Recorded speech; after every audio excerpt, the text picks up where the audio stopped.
Hi HCG family, this is Stephanie again on day 43, and this is part 3 of my videos for today. I'm trying to wrap up the 20 HCG diet tips, and so far in videos 1 and 2 I've only made it through number 13, so I'm going to try really hard and finish up the last few tips, 14 through 20, really quick.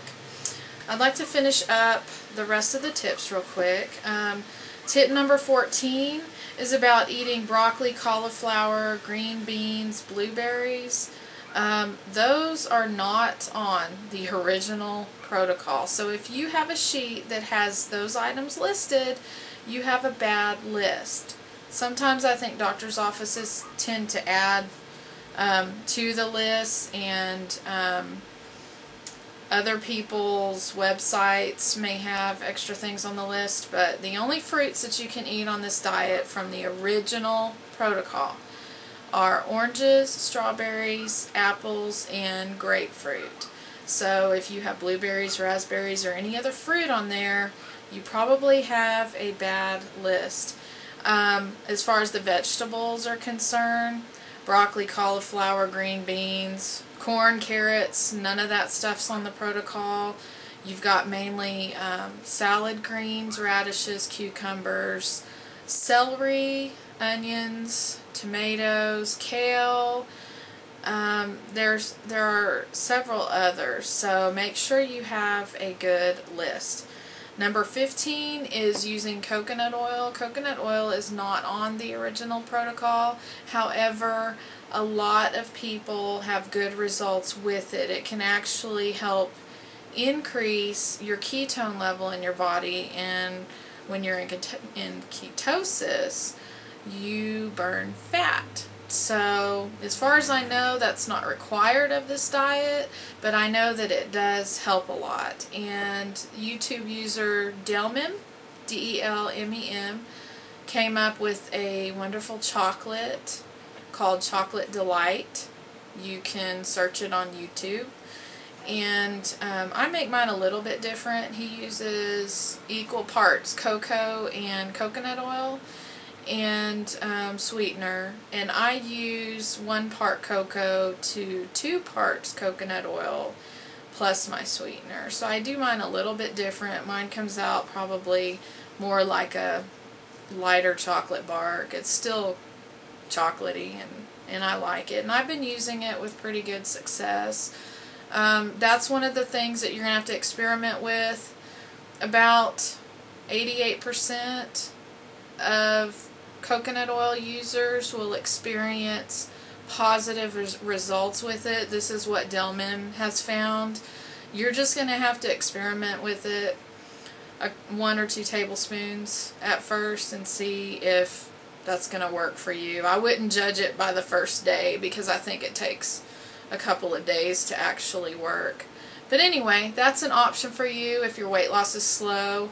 I use it just about daily now, and I think it's actually helped improve my weight loss a lot. Number 16, if you're constipated, you can use Smooth Move tea, Dieter's tea.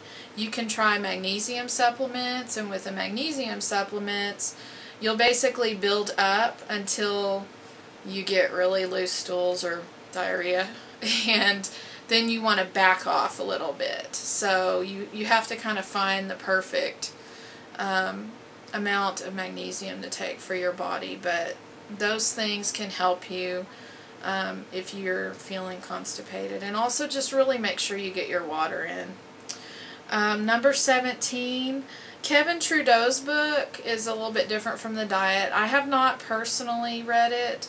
I have a friend that has the book, and she was trying really hard to follow his version of the diet, and in some ways it sounds to me, I have not read the book, but it sounds to me like he makes the diet a little bit more difficult.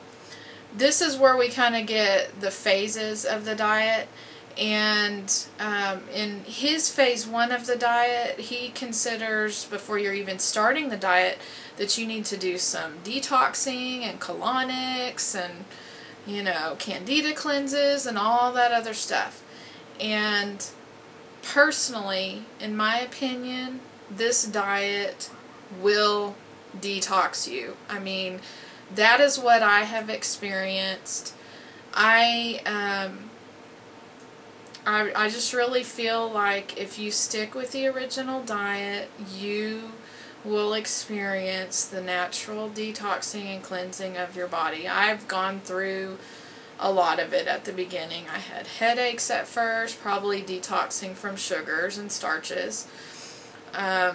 You know, you may go through bouts of constipation or bouts of diarrhea, and I do believe that that is your body's way of detoxing some of the bad things, sugars, starches, candida in your body. So I really feel like if you just go ahead and follow Dr. Simeon's diet, then you should go through some of those natural detoxing. But if you want to do his way, I mean, that's up to you. Okay, so number 18 is you should keep a spreadsheet. Keep a spreadsheet of your progress along with everything that you've eaten. I think I write down on my spreadsheet every day what it is that I've eaten. I write down my weight loss. And so I can kind of look back at the 43 days that I've done so far and say, maybe that didn't work so well for me. Maybe I should not eat like that. Maybe I need to change it a little bit. Oh, I didn't get my water in that day. That's probably why I stalled, or that's probably why I went up half a pound the next day. You really should kind of keep a spreadsheet or a journal or something so you can look at your progress and see the things that you've done on any given day. Number 19, don't get discouraged if you stall or gain. A true plateau really does seem to last a long time. You have to remember, if you read Dr. Simeon's protocol, that the fat cells, once you've lost the fat out of those cells, they're still there. They fill with water first, and water is heavier than fat. Once your body releases that water, the fat cells shrink, and you will notice the loss of the weight. You just really need to, don't get discouraged.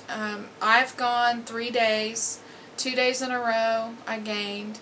The third day, I stayed the same from the second day, but I didn't get discouraged. I thought, you know, pounds and inches. And of course, around that time, like I talked about before, is making sure that you measure yourself, because if you're stalling or maybe putting on just a tiny bit of weight, then maybe you're losing the inches. Maybe your body's taking that time to reshape itself. So don't panic. He does have an apple day in his protocol. I haven't used it. I probably won't use it. And you know, another thing is, if you're stalling or gaining, going back to number 1, weigh everything and calculate your calories. Make sure you do that. That is very important. If you're not calculating your fruits and vegetables, you may be overeating them. I mean, it's easy to think that you're not going to overeat a vegetable, but it's actually easier than you think it is. So anyway, don't get discouraged at all about stalling or gaining. It's perfectly normal method of losing weight. Your body does not just keep continuing to go down on the graph. It's like a stair-step method. So just keep that in mind. Number 20 is vitamin supplements.